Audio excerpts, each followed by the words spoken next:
வணக்கம். அது இப்போ நம்ம இந்த காந்தாரா படம் வந்த பிறகு அந்த காந்தாரா படத்தில் இருக்கக்கூடிய பூத வழிபாடு அப்படிங்கிற அதை குறித்து அறிந்திருக்கிற ஆர்வம் எல்லாருக்குமே இருக்கும். பொதுவாகவே ஒரு படம் ரொம்ப ஹிட் ஆயிடுச்சுனால நமக்கு எல்லாருக்கும் வரும். சரி, பூத வழிபாடுனா என்ன அப்படிங்கிறத பார்ப்போமா?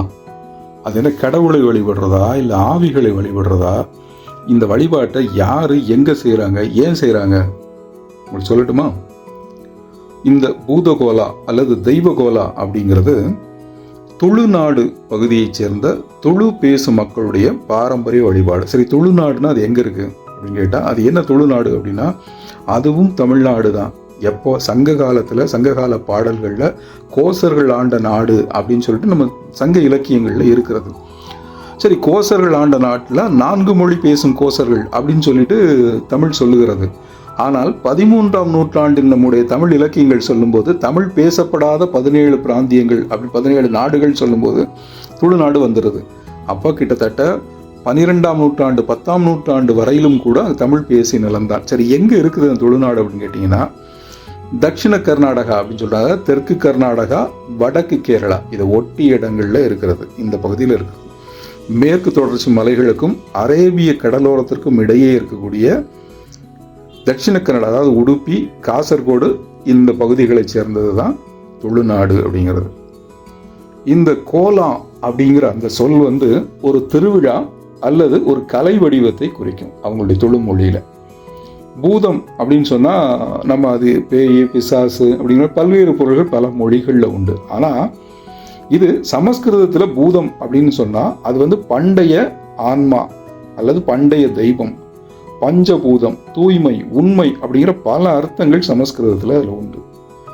இப்போ உங்களுக்கு புரிஞ்சிருக்கும், பூதகோலா அப்படின்னா அது சமஸ்கிருதம் கலந்தது அப்படின்னு. பூத வழிபாடு அப்படிங்கிற இந்த ஒன்று என்ன எப்படி பிரிக்கிறாங்கன்னு பார்த்தீங்கன்னா 3 வழியாக பிரிக்கிறாங்க பூத வழிபாடை துளு நாட்டு மக்கள்.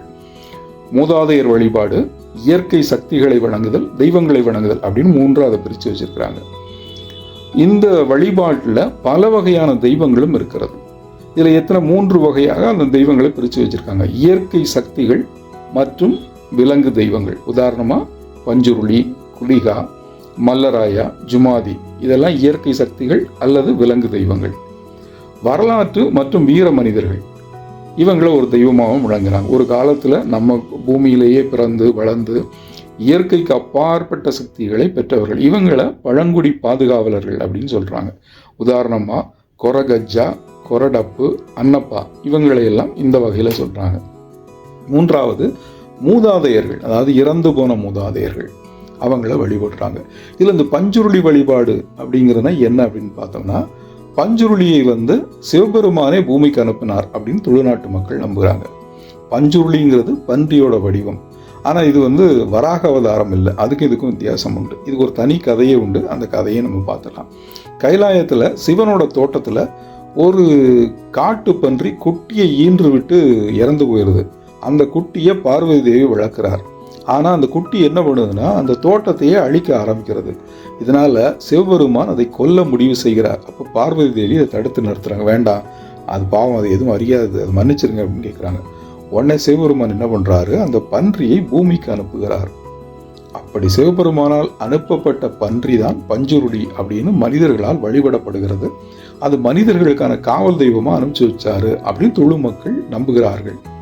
இதை சிவசம்புதா அப்படின்னு சொல்றாங்க. இந்த பஞ்சுருளி தெய்வம் காட்டு பன்றிகளிடமிருந்து தங்களுடைய பயிர்களை காப்பாற்றும் அப்படின்னு அவங்க நம்புகிறார்கள். அதுக்காக அதை வழிபடுகிறார்கள். இது தவிர அவங்க முன்னோர் வழிபாடு அப்படிங்கிறது ஒன்று இருக்கிறது. அதாவது மூதாதையர்கள், அதாவது தங்களுடைய விருப்பங்கள் நிறைவேறாமல் இருந்த முன்னோர்களின் பேரில் சிறப்பு சடங்குகளையும் அதில் செய்கிறாங்க. அந்த பண்டைய தெய்வங்களோடு சேர்த்து அந்த தெய்வங்களுக்கு காலே, குலை அப்படின்னு பெயர்களால் அழைக்கிறாங்க. சரி, இந்த வழிபாடெல்லாம் எப்போ நடக்கும்? டெய்லி நடக்குமா இல்லை மாதத்துக்கு ஒரு நடக்குமா அப்படின்னா இல்லை, வருடத்திற்கு ஒரு முறை தான் அந்த வழிபாடு நடக்கும். கிராமங்கள்லையும் உள்ளூர் கிராம தெய்வங்கள் கோவில்கள்லையும் தான் இந்த வழிபாடு நடக்கும். அவர்களுடைய இந்த வழிபாடுகள் நடக்கும். இந்த வழிபாட்டில் ஈடுபடுகிறவர்கள், இந்த வழிபாட்டில் அந்த தெய்வம் வேடம் தரிப்பவர்கள் என்ன செய்யணும் அப்படின்னு கேட்டால், அவங்க கைகளில் முத்திரை, கால்களில் மோதிரம், தலையில் ஒரு மாதிரியான முடி, கைகளில் வளையெல்லாம் அணிஞ்சிக்குவாங்க. அவங்களுக்கு என்ன விரதம் இருக்கணும். இந்த தெய்வ வழிபாட்டில் ஈடுபடக்கூடிய நபர்கள் தெய்வமாக தங்களை மாற்றிக்கொள்ள விரும்புகின்றவர்கள் அவங்க என்ன செய்யணும் அப்படின்னா விரதம் இருக்கணும். அவங்க அப்படி விரத காலத்தில் சாப்பிடும்போது ஒருவேளை விளக்கு அணைஞ்சிட்டா அன்றைக்கு சாப்பிட மாட்டாங்க, சாப்பாடை நிறுத்திடுவாங்க. மறுநாள் விரதத்தை தொடர்ந்து பூஜை செய்த வரைக்கும் அவங்க சாப்பாடை எடுத்துக்க மாட்டாங்க. இப்படி ஒரு கடுமையான நோன்பெல்லாம் அதில் உண்டு. நோய்வாய்ப்பட்டவர்களை தொட மாட்டாங்க. அந்த விரதம் இருக்கிறவங்க பசு பன்றி இறைச்சியை சாப்பிட மாட்டாங்க. இவ்வளவு கடுமையான விரதத்தில் இருக்கணும், விரதம் அனுசரிக்கணும். அந்த தெய்வம் வேடம் அணிகிறதுக்கு முன்னாடி அந்த வேடத்தை அணிய வேண்டியவர் அந்த பகுதியில் இருக்கக்கூடிய கோவிலுக்கு போவார். துளு மொழியில் எந்த தெய்வ வேடம் அணிய போகிறாரோ அந்த தெய்வத்துடைய வரலாறு அல்லது கதையை பாடுவார். அந்த பாடல் பத்தனா அப்படின்னு சொல்லுவாங்க. அந்த பாடலை பாடுவார். சில நேரங்களில் அந்த வேடம் அணிகின்றவர்களே பாடுவாங்க. பாடிக்கிட்டு அவங்களே ஒரு சின்ன மேளம் இசைச்சுக்கிட்டே பாடுவாங்க. இல்லைன்னா யாராவது மேளம் இசைக்க இவங்க பாடுவாங்க. பாடி வேண்டிய பிறகுதான் தெய்வ வடிவத்தை அவங்க அணிய தொடங்குவாங்க. அந்த தெய்வ வடிவத்திற்கு ஏற்ற முகக்கவசம் அல்லது அலங்காரத்தை அணிஞ்சிக்குவாங்க. உதாரணமாக ராகேதேஸ்வரி அப்படிங்கிற ஒரு தெய்வம் உண்டு. அந்த தெய்வம் பெண் தெய்வம். அந்த தெய்வத்து வேடத்தை அணிகிறவர்கள் ஆணாக இருந்தால் அவங்க புடவை அணிந்து பெண் வேடம் போட்டுக்குவாங்க. அந்த வேடத்துக்கு தேவையான வண்ணங்கள், முகத்தில் வண்ணம் பூசுவாங்க. இந்த வண்ணத்தையும் அவர்களே தயாரித்து கொள்வார்கள். சில நேரங்களில் அந்த தெய்வத்திற்கு தேவையான ஆபரணங்களையும் அணிஞ்சிக்குவாங்க. வழக்கமாக எப்படி இருந்தால் சிவப்பு நிற ஆடை அணிவாங்க. முகங்களில் மஞ்சள் வண்ணம் தீட்டுவாங்க. இதன்படி கடைசியில் எல்லா வேடமெல்லாம் போட்டு பிடிச்ச பிறகு அவங்களுக்கு ஒரு வாள், ஒரு கொப்பரை, மணி இதெல்லாம் அவங்களுக்கு கோவிலிருந்து கொடுப்பாங்க. தென்னை அல்லது பனை ஓலையால் செய்யப்பட்ட ஆபரணங்களையும் அதையும் தங்கள் இதில் அலங்காரத்தில் சேர்த்துக்குவாங்க. வெள்ளி ஆபரணங்களும் போட்டுக்குவாங்க. போக்கா மரம் அப்படின்னு ஒரு மரத்துலேருந்து வரக்கூடிய பூக்கள் இதுகள் எல்லாத்தையும் அணிஞ்சிக்குவாங்க. மாலையை அணிஞ்சிக்குவாங்க. அவங்களுடைய முழு அலங்காரமும் முடிந்த பிறகு அவங்களுக்கு சலங்கை கொடுப்பாங்க. அந்த சலங்கையை கையில் கொடுத்தாங்க. சலங்கையை வாங்கி அவங்களே அவங்க காலில் கட்டிக்குவாங்க. அப்படி அவங்க நடனம் ஆடி சலங்கையெல்லாம் கட்டி அலங்காரம் முடித்து கோவிலுக்கு நடனம் ஆட தொடங்கியதுடன் அந்த கடவுளோ அல்லது அவங்களுடைய பூதகோலாவோ அவர்களை ஆட்கொன்றும் அப்படின்னு அவங்க நம்புகிறாங்க. அப்படி ஆடுபவர்களுக்கு 2 பக்கம் 2 உதவியாளர்கள் இருப்பாங்க. நடனம் தீவிரமாக நடக்கும். ஒருத்தர் தீவிரமாக நடனம் ஆட தொடங்கும் போது அவர் சத்தமாக ஒலி எழுப்ப ஆரம்பிப்பார், ஆவேசமாக பேச ஆரம்பிப்பார்.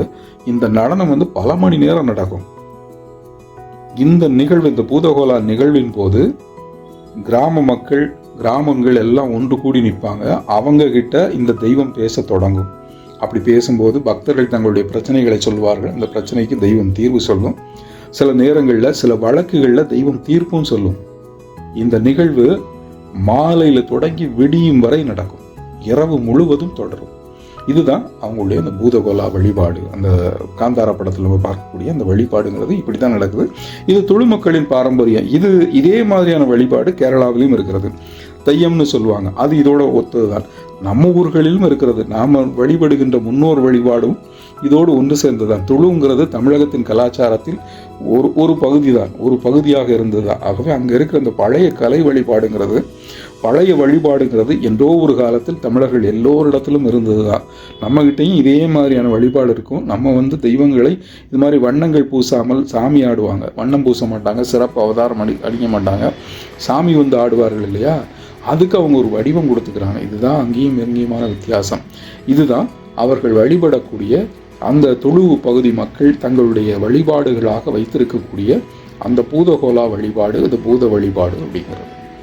இது மாதிரி இன்னொரு செய்தியோடு உங்களை சந்திக்கிறேன். நன்றி, வணக்கம்.